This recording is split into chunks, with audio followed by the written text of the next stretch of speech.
My dear students, आज हम कुछ रूटीन में अगर हैं तो आज हम प्रेजेंट परफेक्ट टेंस की बात करेंगे और प्रेजेंट परफेक्ट टेंस के रूल्स की बात कर लेंगे, आइडेंटिटी की बात करेंगे और उन सेंटेंसों को बनाते कैसे हैं। आज कुछ अलग करेंगे। चलिए बात करते हैं। अगर हम प्रेजेंट परफेक्ट टेंस की बात करें तो प्रेजेंट परफेक्ट टेंस होता बहुत इजी है। Present perfect tense, present perfect tense होता क्या है? प्रेजेंट परफेक्ट टेंस वो टेंस होता है जिसमें हम वर्तमान में किसी कार्य को पूरी तरह से कर लेते हैं, मतलब उस वर्क में किसी प्रकार की कोई इश्यू नहीं होता है, कोई त्रुटि नहीं होती है और पूरा कार्य कंप्लीट होता है। ठीक है, हो चुका है। चलिए बात करते हैं, कुछ हेल्पिंग वर्ब की बात करते हैं और आइडेंटिटी की बात करते हैं। हेल्पिंग वर्ब तो आप जान रहे होंगे, पता होगी तो, नहीं पता होगी तो जान लीजिएगा। हेल्पिंग वर्ब होती है हैज और हैज, और जो आइडेंटिटी होती है वो होती है चुका है, चुकी है, चुके हैं, या फिर आया है, आई है और आए हैं।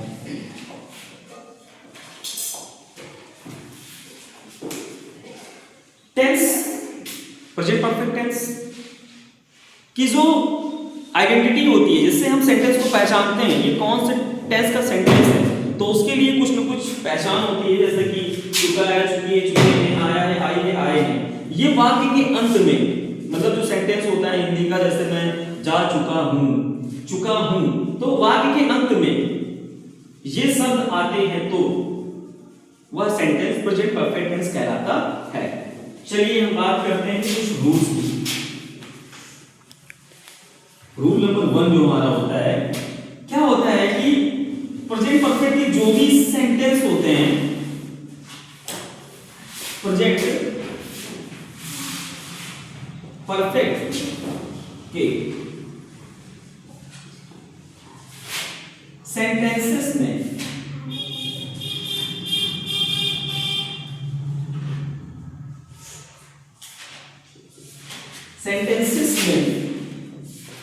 हमेशा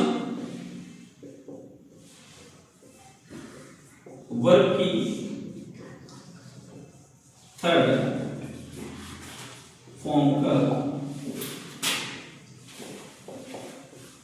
प्रयोग करते हैं।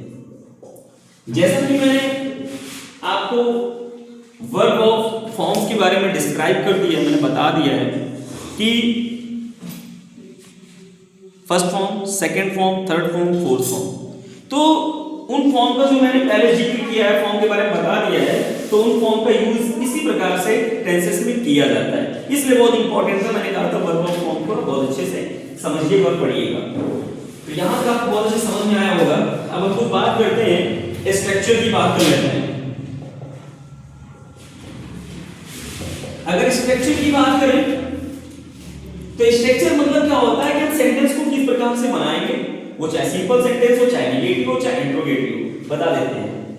ये हमारा जो होता है सिंपल, जिसको बोलते हैं अफर्मेटिव सेंटेंस, पहले आप सब्जेक्ट का प्रयोग करेंगे, फिर plus helping verb plus verb की third form plus object plus other words. फिर उसके बाद अगर बात करें निगेटिव सेंटेंसेस की, निगेटिव में subject plus helping verb plus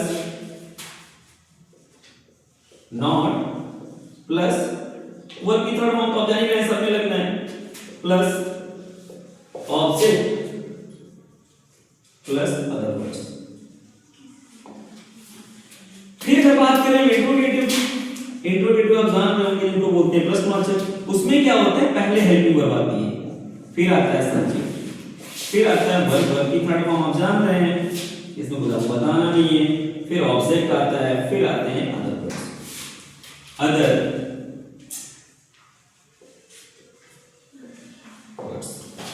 तो ये बहुत इजी है, इसको समझिएगा। और मैं एक बहुत ही इंपॉर्टेंट बता दे रहा हूं जो कि वो समझने की जरूरत है, क्योंकि लोग भूल जाते हैं सेंटेंस को बोलने के साथ। उन्हें ये नहीं कंफ्यूजन होती है कि हम सिंगुलर सब्जेक्ट के साथ कौन सी हेल्पिंग वर्ब का प्रयोग करें और प्लूरल सब्जेक्ट के साथ कौन सी हेल्पिंग वर्ब का प्रयोग करें। चलिए बता देते हैं, इजी हो जाएगा आपको।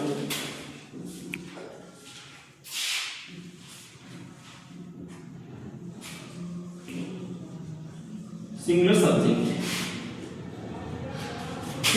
साथ हेल्पिंग वर्ब हैज का प्रयोग करते हैं। और हमारा आता है प्लूरल सब्जेक्ट। प्लूरल सब्जेक्ट जो होता है उसके साथ हेल्पिंग वर्ब हैव का प्रयोग करते हैं। अब सिंगुलर सब्जेक्ट में आप जान रहे हो कौन कौन सिंगुलर सब्जेक्ट होते हैं, जैसे कि एग्जाम्पल ही,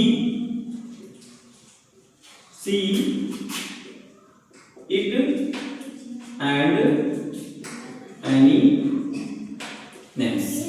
इसमें अगर बात करें you, we, they and I, बहुत इंपॉर्टेंट है, समझना बहुत जरूरी है।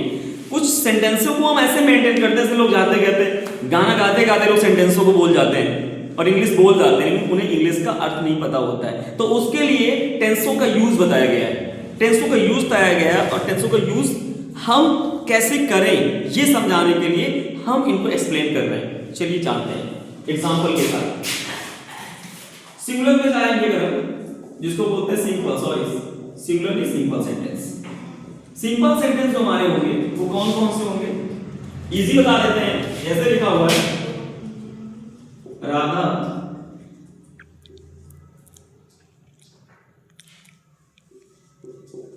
श्याम के साथ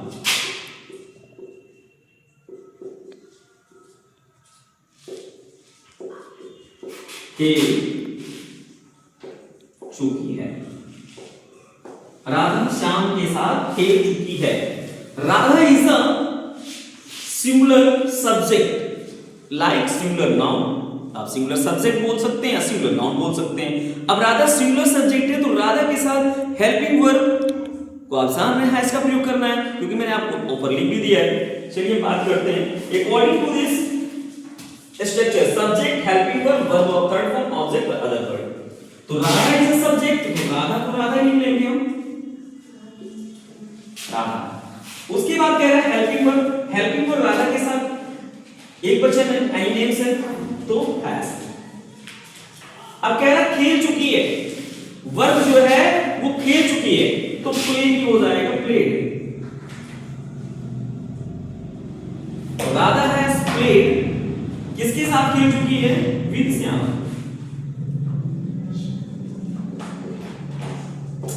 ये सेंटेंस हो गया।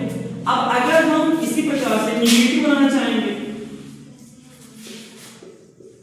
निगेटिव सेंटेंस जैसे लिख सकते हैं, तुम मुझे समझा चुके हो। लेकिन क्या है, यहां पर निगेटिव बनाना है, निगेटिव में तो नॉट का प्रयोग करेंगे। तुम मुझे समझा नहीं चुके हो, तो बहुत इजी हो जाएगा। तुम मुझे नहीं समझा चुके हो तो you is a plural subject, तो यू हैव हो जाएगा। अब समझा चुके हो, समझाना इज लाइक दैट वर्ब, तो वर्ब की थर्ड फॉर्म क्या हो जाएगा, understood. You have understood me, easy हो गया। अगर अब बात करें इंट्रोगेटिव की बात करें,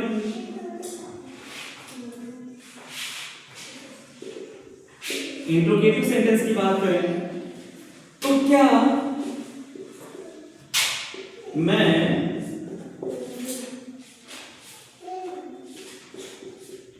गाना गा चुका हूं। Question mark very important. जैसे कि मैं यहां बोल गया था क्वेश्चन मार्क एकड़। तो क्या मैं खाना खा चुका हूं? I is a plural subject, I is a singular subject also that is plural subject। तो अगर हम सिंगुलर प्लूरल दोनों हैं तो I के साथ यहां पर ओनली हैव का प्रयोग करेंगे। तो लिख सकते हैं have I sing sang sung। तो आप लिख सकते हैं I have I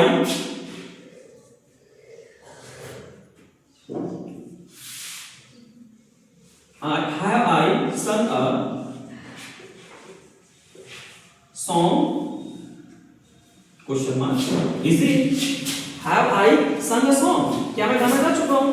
इजी है, तो समझने की आवश्यकता है। अगर इसी को हम इंट्रोगेटिव और निगेटिव लिखेंगे तो लिख सकते हैं Have I not sung a song? तो इजी तो था ही है, बस इजी तब लगता है जब इसको हम डीपली पढ़ते हैं, रिवीजन करते हैं, समझते हैं, तब इजी लगता है। तो इजी बनाने के लिए हमें मेहनत करनी पड़ती है, समझना पड़ता है, लिखना पड़ता है, पढ़ना पड़ता है, नोट्स बनाने पड़ते हैं, तब इजी लगता है। जैसे कि आज बहुत इजी बताया मैंने, और इसको पढ़ने के लिए आपको ज्यादा डिप्रेशन में नहीं जाना है, इंजॉय करते हुए। जैसे कि मैं गाते गाते पढ़ लेता हूँ भाई, खाते खाते पढ़ लेता हूँ, सोते सोते भी पढ़ लेता हूँ। पूछो कैसे? दिमाग में जब चलता है ना तो भाई सपने में वही आता है, भाई मैं तो लिख रहा हूँ यार, मैं तो पढ़ रहा हूँ, मैं तो गा रहा हूँ। तो आप कितना ज्यादा उसमें फोकस कर रहे हैं, जिस चीज पे आप जितना ज्यादा फोकस करेंगे वो आपके माइंड पर घूमेगी, दिमाग पे आएगी बार बार, और याद करेंगे उसे। तो आज के लिए इतना ही काफी। मिलते हैं कल नेक्स्ट वीडियो पे। Bye bye, thank you.